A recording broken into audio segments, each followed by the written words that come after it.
Desde muito cedo, Isadora entendeu que havia algo de errado com o amor que recebia. Enquanto os pais enchiam os irmãos de beijos, presentes e orgulho, ela era deixada de lado, como um erro que ninguém queria admitir. A menina cresceu tentando entender o motivo. Será que tinha feito algo de errado? Será que sua existência era um fardo tão pesado assim para aqueles que deveriam protegê-la? Cada aniversário era um lembrete cruel. Os bolos nunca tinham seu nome, os abraços eram secos, os presentes nunca vinham. Na escola, ela ouvia histórias de amigos que jantavam juntos em família, que recebiam bilhetes carinhosos na lancheira, que eram elogiados quando tiravam boas notas. Isadora, mesmo sendo uma das melhores alunas da turma, jamais ouviu um "estou orgulhoso de você" vindo da boca do pai. A mãe, por sua vez, limitava-se a dizer fez mais que sua obrigação, com um olhar vazio, sem afeto. Aos 7 anos, Isadora começou a guardar seus desenhos em uma caixa de sapato velha, escondida debaixo da cama. Era a forma que encontrara de ter um cantinho onde ela própria pudesse se sentir valorizada, ainda que fosse só por ela mesma. Cada traço, cada cor, era um grito silencioso de socorro. Enquanto os irmãos brincavam no quintal com brinquedos caros, Isadora desenhava sonhos, uma casa onde fosse amada, uma família que sorrisse para ela de verdade, não só para as fotos que iam para o porta-retrato da sala. Aliás, nessas fotos, ela quase sempre era colocada no canto, meio fora do enquadramento, como se sua presença fosse um acidente. Com o tempo, Isadora parou de pedir carinho. Entendeu que implorar por afeto só a fazia sangrar ainda mais por dentro. E quando se fecha o coração de uma criança, algo precioso se quebra. Um silêncio se instala. E com ele, nasce a resistência. Durante a adolescência, a indiferença virou desprezo. Os irmãos zombavam dela, a chamavam de esquisita, de a que ninguém quis. Isadora não respondia. Seu silêncio doía mais neles do que qualquer grito. A mãe dizia que ela era ingrata, que estava sempre com aquela cara fechada, como se tivesse motivos para reclamar. O pai, que antes ao menos a ignorava, começou a tratá-la com frieza evidente, como se sua existência atrapalhasse o equilíbrio da casa. Quando Isadora menstruou pela primeira vez, foi a avó materna quem a acolheu, explicando tudo com delicadeza, enquanto a mãe dizia apenas, "se vira". Era sempre assim. Quando precisava, estava sozinha. Quando errava, todos estavam prontos para apontar o dedo. E ainda assim, ela continuava a ser gentil. Continuava a ajudar nos afazeres da casa, a cuidar do irmão mais novo, a estudar com dedicação. Porque lá no fundo, ainda havia esperança de que algum gesto seu pudesse despertar o amor que tanto desejava. Isadora se apegava aos livros. Ali, encontrava universos onde meninas como ela se tornavam heroínas, onde a dor se transformava em força. Passava horas na biblioteca da escola, não apenas para fugir de casa, mas porque se via nas páginas que lia. Aprendeu sobre coragem, sobre resiliência, sobre mulheres que, como ela, haviam sido desacreditadas e se reerguido. A cada novo livro, uma parte de Isadora se curava. E foi nesse refúgio silencioso que ela descobriu seu verdadeiro talento: escrever. Começou com diários, depois poesias, até que passou a escrever pequenas histórias. Em suas tramas, criava finais felizes para personagens que sofriam tudo o que ela sofria. E isso lhe dava força para continuar. Porque se não podia mudar sua realidade, ao menos podia transformar a dor em arte. O que ela ainda não sabia era que esse dom seria a chave para mudar completamente sua vida e para fazer sua família provar do amargo gosto do arrependimento. No último ano do ensino médio, Isadora ganhou um concurso literário regional com um conto inspirado em sua própria infância. O texto, assinado com pseudônimo, comoveu os jurados. Era cru, dolorido e ao mesmo tempo esperançoso. O prêmio? Uma bolsa integral em uma das melhores faculdades de letras do estado. Quando recebeu a notícia, correu para casa esperando, pela primeira vez, ver um sorriso sincero vindo dos pais. Mas não. O pai disse que era perda de tempo. A mãe resmungou que escrever não dá dinheiro. Os irmãos zombaram, dizendo que ela devia ter inventado a história para parecer vítima. Ninguém a parabenizou. Nem um abraço. Nada. Mas Isadora não chorou. Pela primeira vez, Sentiu algo novo, orgulho de si mesma. E foi com esse orgulho silencioso que arrumou suas coisas. Com a ajuda do coordenador da escola, mudou-se para a capital, determinada a construir a vida que sempre sonhou, mesmo sem o apoio de ninguém da família. A vida na cidade grande não foi fácil. Isadora dividia um quarto minúsculo com outras 2 garotas em uma república estudantil. Trabalhava como atendente em uma cafeteria nas manhãs, estudava à tarde e escrevia à noite, muitas vezes até o sono vencer. Era exausta, mas pela primeira vez em muito tempo, estava feliz. Cada conquista, por menor que fosse, era fruto exclusivo de seu esforço. A bolsa de estudos, o primeiro artigo publicado no jornal universitário, a primeira crônica que viralizou em um blog de literatura, tudo isso construía uma nova Isadora. Uma mulher que já não carregava vergonha por não ser amada, mas que se reconstruía com cada palavra escrita. Mesmo distante da família, ainda se perguntava se sentiam sua falta. Mas nunca ligaram, nunca escreveram, nunca perguntaram se estava bem. O silêncio da família agora não feria como antes, ele apenas confirmava que ela estava melhor longe deles. 2 anos depois, Isadora conseguiu publicar seu primeiro livro. Um romance forte, profundo, baseado em experiências reais, mas com um toque poético que encantou leitores e críticos. A obra foi elogiada por grandes nomes da literatura contemporânea e alcançou o topo das vendas em poucas semanas. Ela foi convidada para programas de televisão, deu entrevistas em rádios, passou a palestrar em escolas e eventos culturais. Seu nome começou a circular em todos os cantos. E mesmo com toda a exposição, ainda mantinha segredo sobre sua história real. Nunca mencionava a família. Nunca os culpava publicamente. Não por medo, mas por escolha.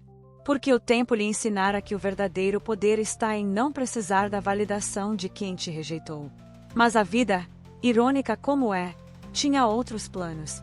Um reencontro inesperado estava prestes a acontecer, e colocaria tudo em jogo. Porque quando o sucesso brilha alto demais, até quem te ignorou aparece para tentar roubar um pouco da luz. O sucesso de Isadora não passou despercebido por todos. Certo dia, enquanto voltava de uma palestra em uma escola pública, recebeu uma mensagem inesperada. Era da prima distante, Camila, a única pessoa da família que, mesmo raramente, ainda acompanhava suas redes sociais. A mensagem era direta: sua mãe viu você na televisão. Está chocada.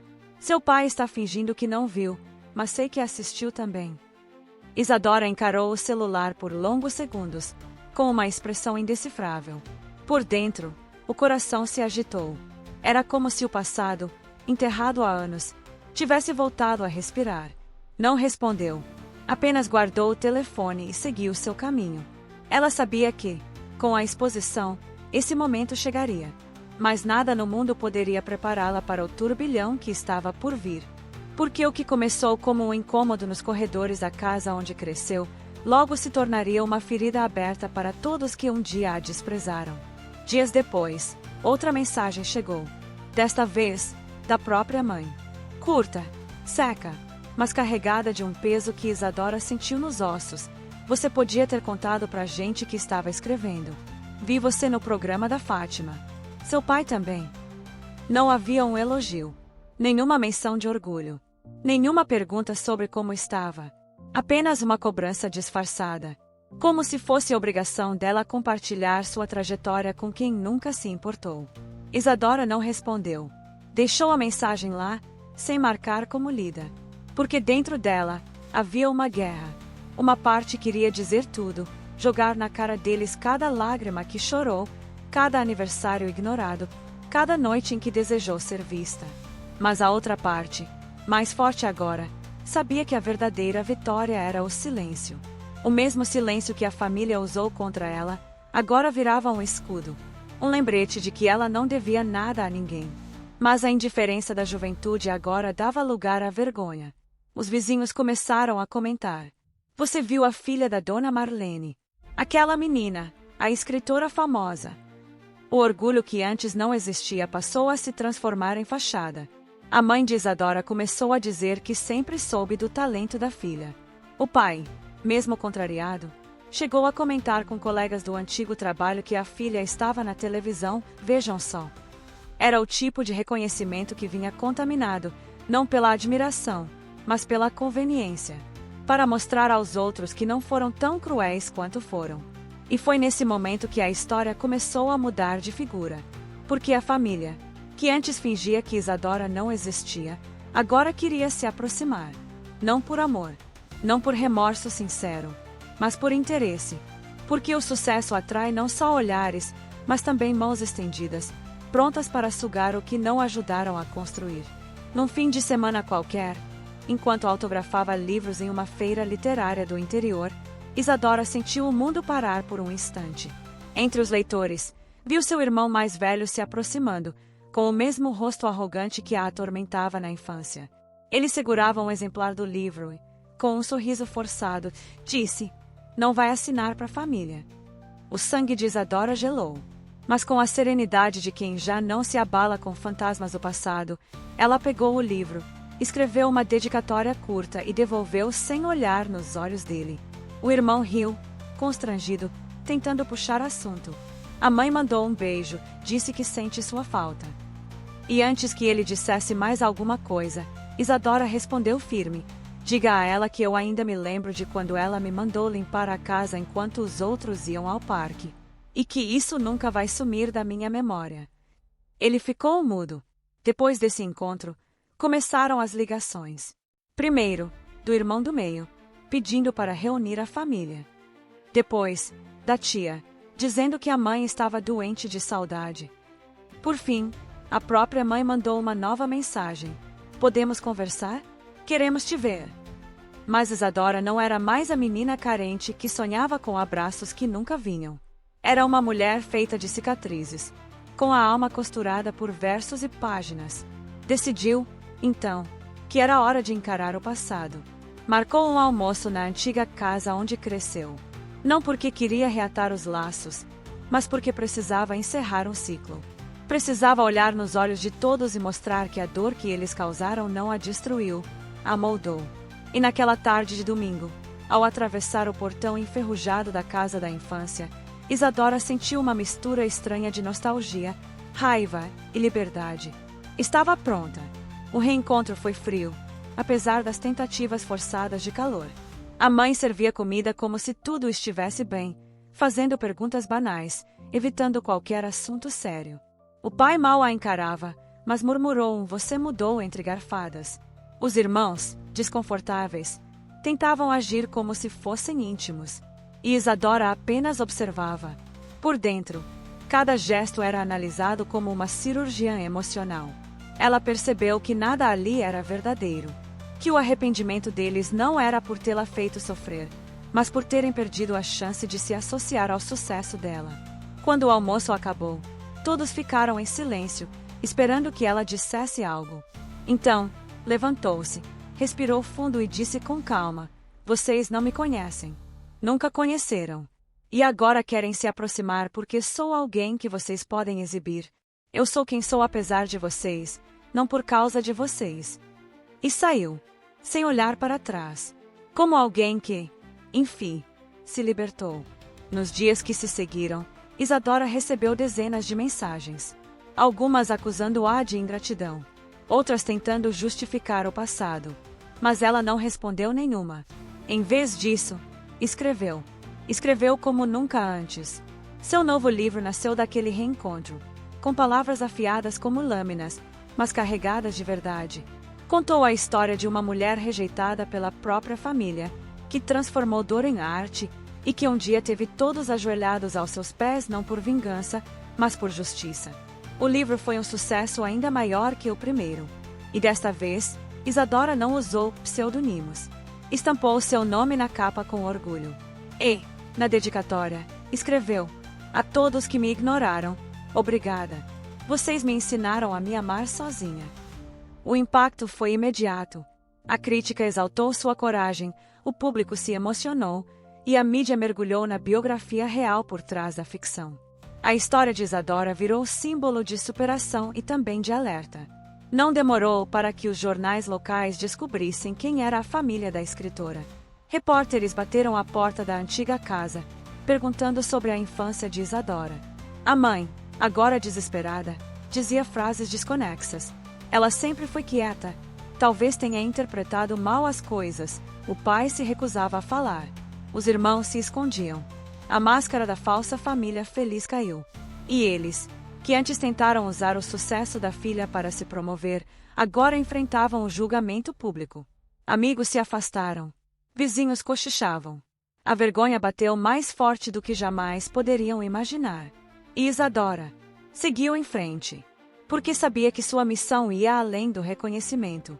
Ela agora inspirava outras pessoas, jovens que, como ela um dia foi, se sentiam invisíveis, que precisavam ouvir que é possível vencer, mesmo sem aplausos, mesmo sendo desacreditados, porque o amor próprio, quando floresce, é indestrutível. O silêncio começa a incomodar os culpados. A ausência de Isabela, antes ignorada, agora vira um grito dentro da casa onde ela cresceu sendo invisível. O pai, Sr. Edmundo, já não conseguia dormir direito.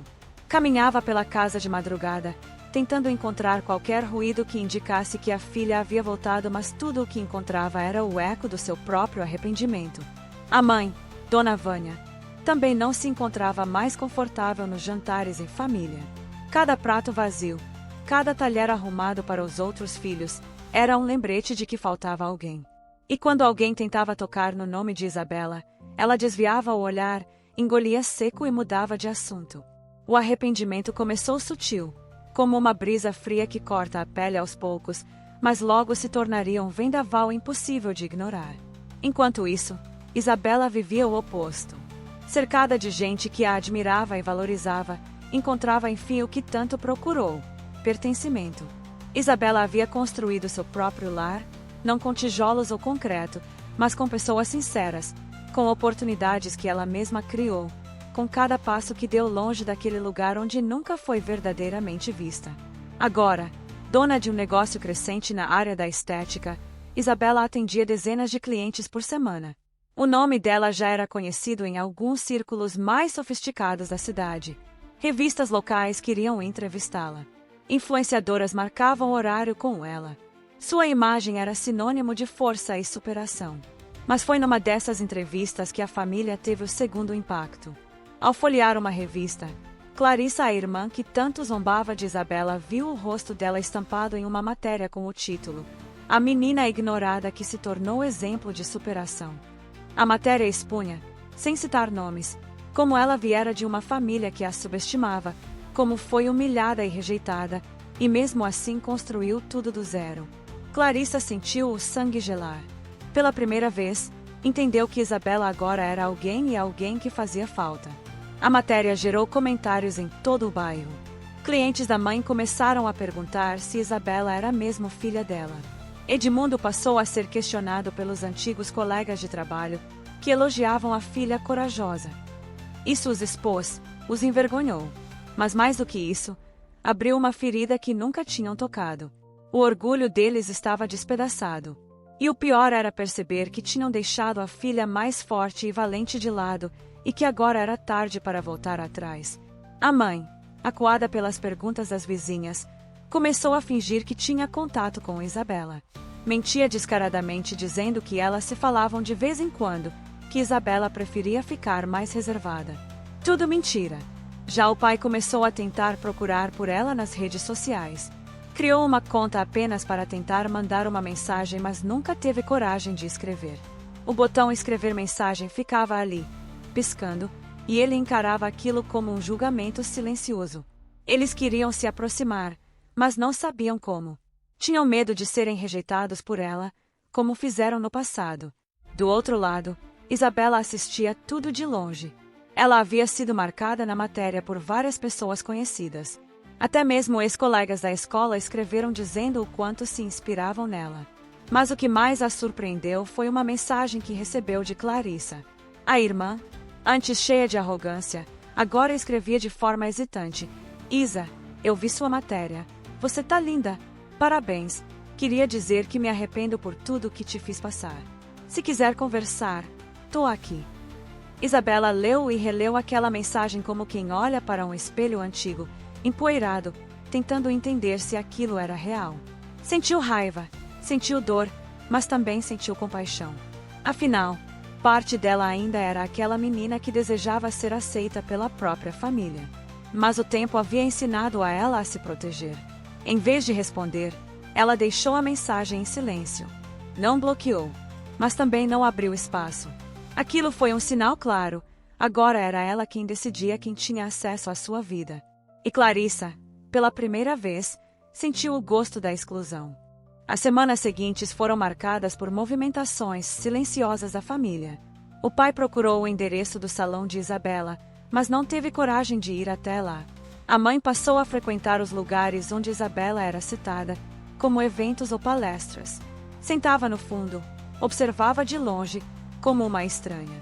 Em um desses eventos, ouviu Isabela contar sua história de superação para dezenas de pessoas. Ao ouvir a filha dizendo "fui rejeitada por quem mais deveria me amar", Vânia engoliu o choro e saiu antes do fim. Era como levar tapas no rosto. Cada frase da filha era um espelho mostrando o que ela havia ignorado.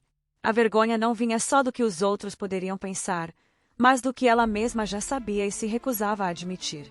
O silêncio de Isabela machucava mais do que qualquer grito. A ausência dela era agora uma ferida aberta que sangrava todos os dias. E para completar, a família já não era mais a mesma. Os irmãos brigavam mais, a casa estava sempre tensa, como se a falta dela tivesse desorganizado tudo. Isabela, por sua vez, continuava sua caminhada. Mas mesmo com todo o sucesso, ainda havia noites em que chorava sozinha. Não por saudade da família em si, mas pela menina que um dia sonhou com um lar que nunca existiu. As mensagens arrependidas não curavam as feridas, mas ela não queria vingança. Queria respeito. Então decidiu dar uma entrevista em vídeo. Um documentário sobre mulheres que venceram a rejeição. E dessa vez, ela falou nomes. Disse tudo o que viveu, desde os olhares de desprezo da mãe, as palavras cortantes da irmã, à frieza do pai. Foi o primeiro relato público que desmascarava os responsáveis pelo abandono. O vídeo viralizou. Milhares de comentários apoiando, elogiando, se emocionando. A família ficou em choque. Agora, não podiam mais fingir. O mundo sabia. Os vizinhos sabiam. E mais do que isso, eles próprios sabiam. Clarissa ligou para a mãe em prantos. O pai ficou o dia sem sair de casa. Eles haviam perdido Isabela, e agora não tinham mais como esconder isso. O vídeo fez com que uma antiga professora de Isabela entrasse em contato. Emocionada, elogiou a coragem da ex-aluna e a convidou para voltar à escola como palestrante. Isabela aceitou. Foi até a escola com a cabeça erguida, atravessando os corredores onde antes andava cabisbaixa. Subiu no palco da quadra e contou sua história com lágrimas nos olhos, mas com a voz firme. Disse para os alunos que ninguém deve aceitar ser diminuído, nem mesmo pela própria família. A diretora, que na época também foi omissa, pediu desculpas publicamente. Era como se, enfim, o passado estivesse sendo corrigido. E nesse momento, alguém inesperado apareceu na plateia, sua avó materna. Uma mulher que também havia sido afastada por Vânia, mas que sempre teve carinho por Isabela. Ela se levantou no fim da palestra, caminhou até o palco e a abraçou diante de todos. As duas choraram abraçadas. Foi a primeira vez, em muito tempo, que Isabela sentiu amor familiar verdadeiro. E esse gesto reacendeu nela uma centelha de esperança. A avó passou a visitar Isabela com frequência. Levava bolos, flores, conselhos. Era como se tentasse reparar o tempo perdido.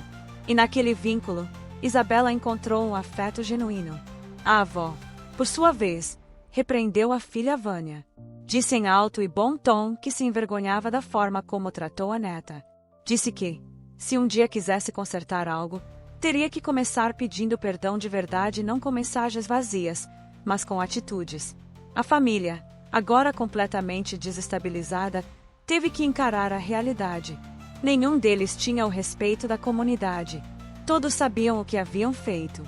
Os irmãos evitavam sair de casa. Os pais discutiam o tempo inteiro.